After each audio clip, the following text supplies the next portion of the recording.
Breaking news po mga kababayan ako. Rep Erice at Garin.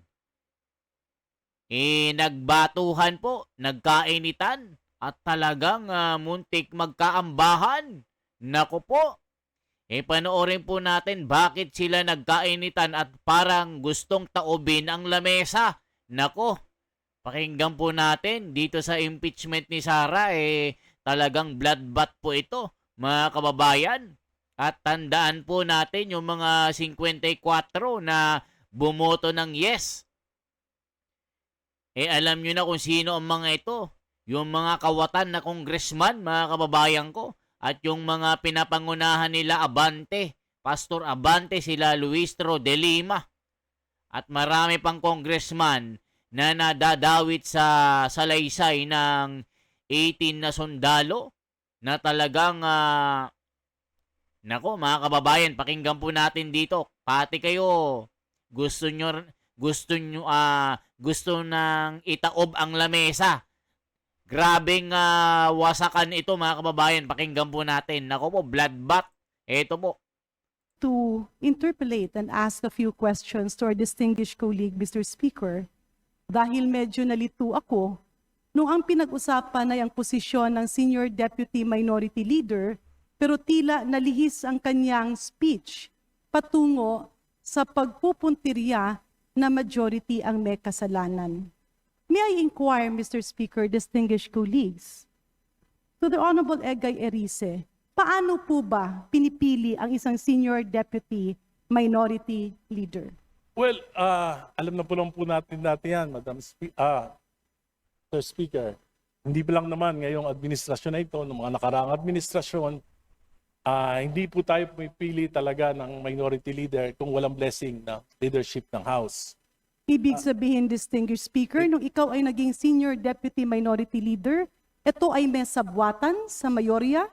Ang ganito po ang nangyari nung ako po ay nirekomenda na Senior Deputy Minority Leader ni dating Senior Deputy Minority Leader Paul Dasa.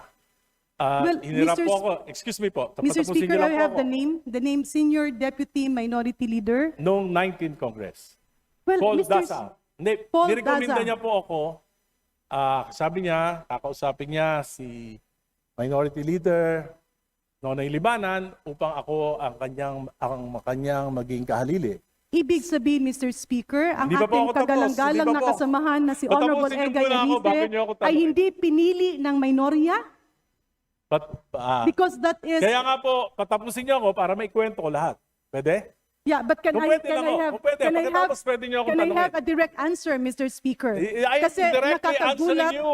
Yeah, Mr. But, Speaker, my question is Honorable- very simple. Napili ba siya ng isang former member of the House? Because that is very Nirekomenda unparliamentary. po. He's putting some words on my mouth. Honorable- Ang sinabi ko po, nirekomenda Session ko. suspended. Okay? Ayan, nagkasigawan na mga kababayan. Ayaw kasing pagsalitain si Kong Erice. Bida-bida itong si Garin, na isa rin sa mga nadadawit sa flood control mga kababayan. Ako po mga kababayan ko, matindi mga congressman na ito.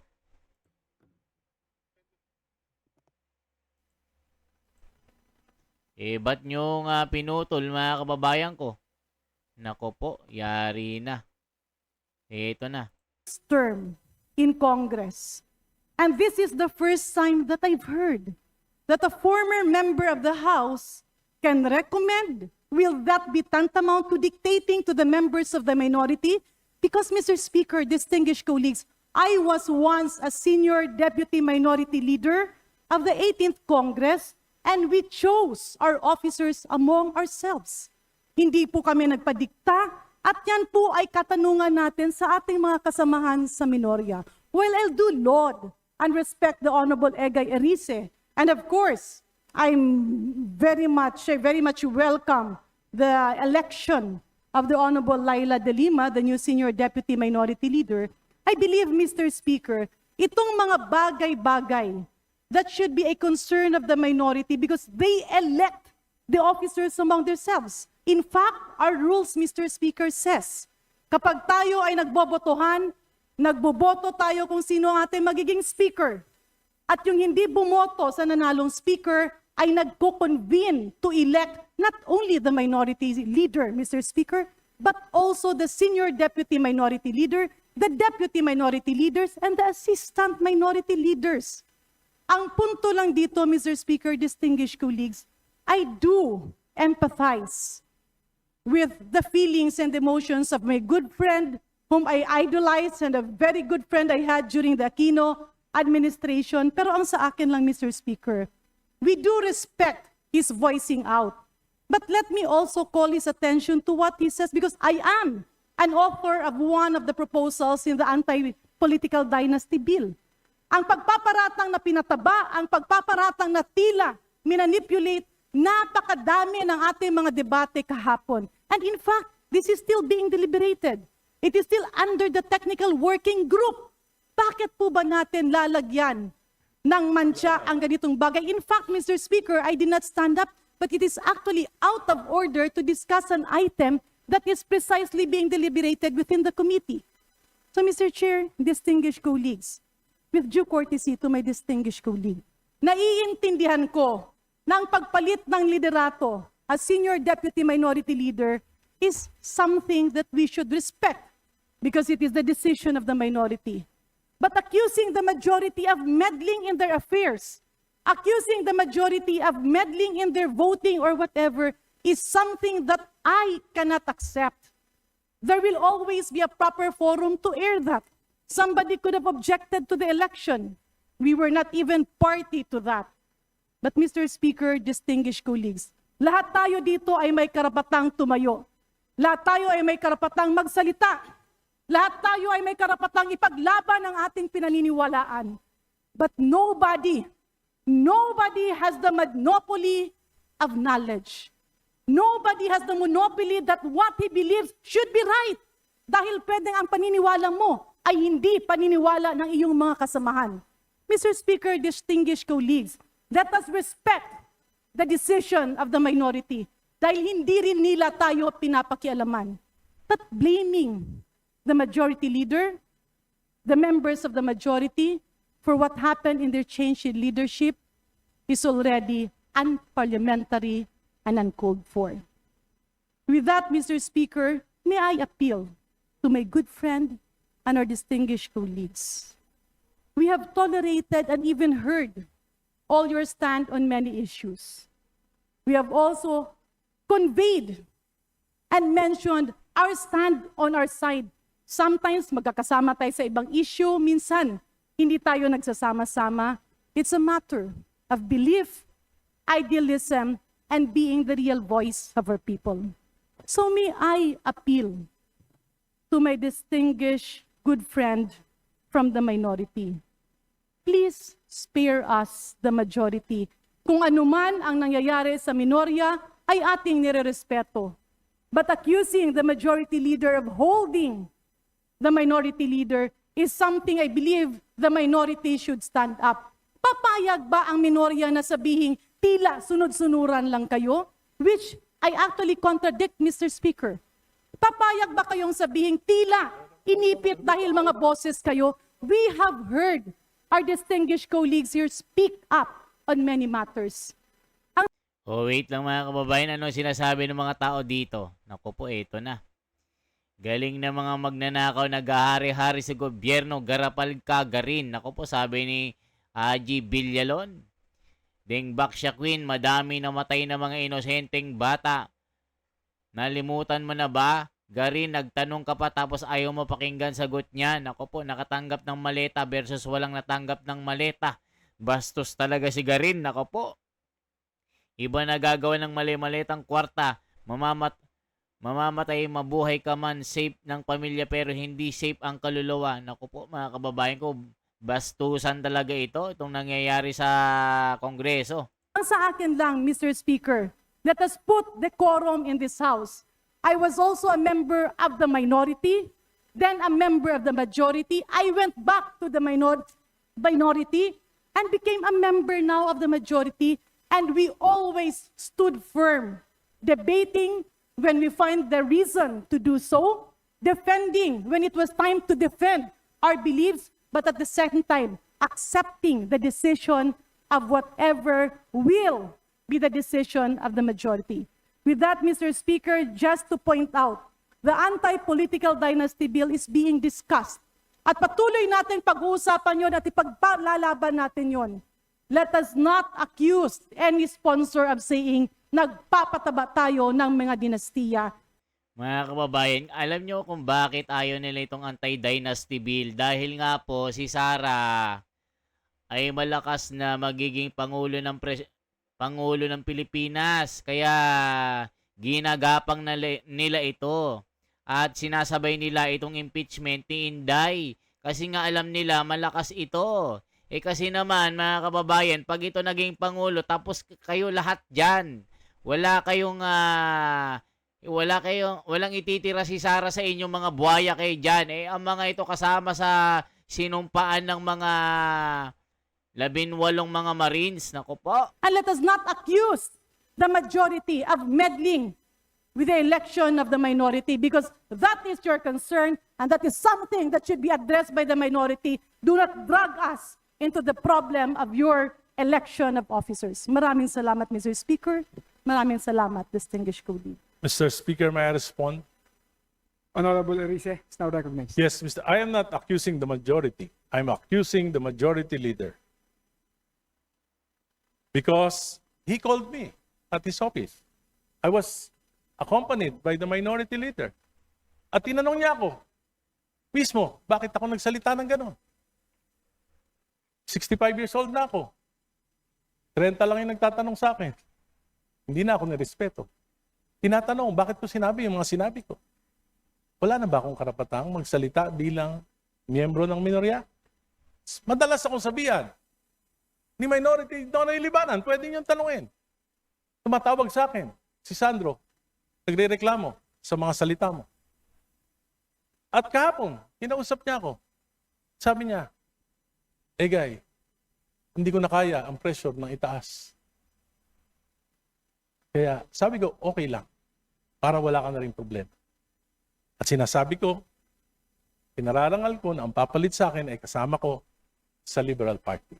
At mali rin po yung sinabi nyo na pinagdidebatihan pa sa technical working group. Tapos na po. Approved na sa Committee on Suffrage and Electoral Reforms at ito ay dadali na po sa plenaryo for plenary debates. Kaya po, bakit ko po nasabing bundat? Simple lang po. Ang proposal po, isa sa national, isang governor, pwede. Kahit kung ilang distrito, bawat distrito, pwedeng isa, magkakamag-anak. City mayor, kung 7 sa isang seat, sa isang probinsya, pwede, 7 magkakamag-anak na mayor. Kung ilan ang munisipyo, kung 20 magkakamag-anak na mayor. Kung 100 ang barangay captain, 100 barangay captain na magkakaanak, pwede. Yan po ay travesty of the Constitution. And meron pong karapatan ang mga mamamayan na magalit sa ganitong uri ng proposal na inaprubahan na ng Committee on Suffrage. Ayan mga kababayan ko, ang sagutan sa Kongreso. Talagang nagwawala si Garin at si Erice, talagang nag-away ito. Electoral reform. Salamat po. Yeah, thank you, Mr. Speaker. Thank you, distinguished colleague, for that response. Ang sa akin lang, Mr. Speaker, I was just in a call with the Honorable Chairman of the Committee on Suffrage, the Honorable Zia Adyong. Hindi pa po tapos at ini-refer pa lang sa technical working group just to put it on record. And Mr. Speaker, distinguished colleague, my apologies, of course, to the Honorable Egay Arice that I had to stand up because as a member of the majority, and even if the majority leader is being directed to, wala pong kinalaman at hindi po parte ng mayorya ang affairs ng election ng officers of the minority.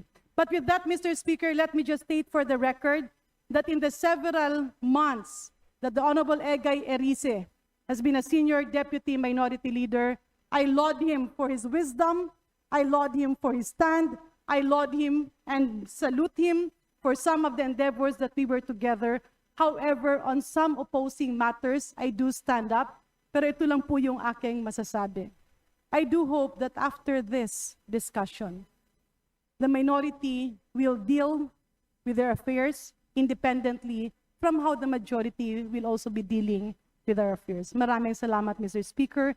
And again, my salute to the Honorable Egay Arice for being a performing Senior Deputy Minority Leader for the past few months. And my congratulations to our former Secretary of Justice, the new Senior Deputy Minority Leader, the Honorable Laila de Lima. Maraming salamat, Mr. Speaker. Maraming salamat, distinguished colleagues. Oh, wait lang mga kababayan, babasahin ko lang yung mga pasabog ng 18 Marines na mga congressman. Kasama po dito yung eto po mga kababayan, eto, Martin Romualdez, eto mga tumanggap ng mali-malitang pera ito. Ito po yung isinalaysay ng 18 Marines. Castro Franz, Barbers, Robert Ace, Abante, Benny, Pastor, Paduano, Stephen, De Lima Laila, Marcos Sandro, Tulfo, Erwin. Ito yung isinusulong na wag investigahan ang mga 18 Marines sa Senado. Fernandez Dan, Luistro, Jerbil.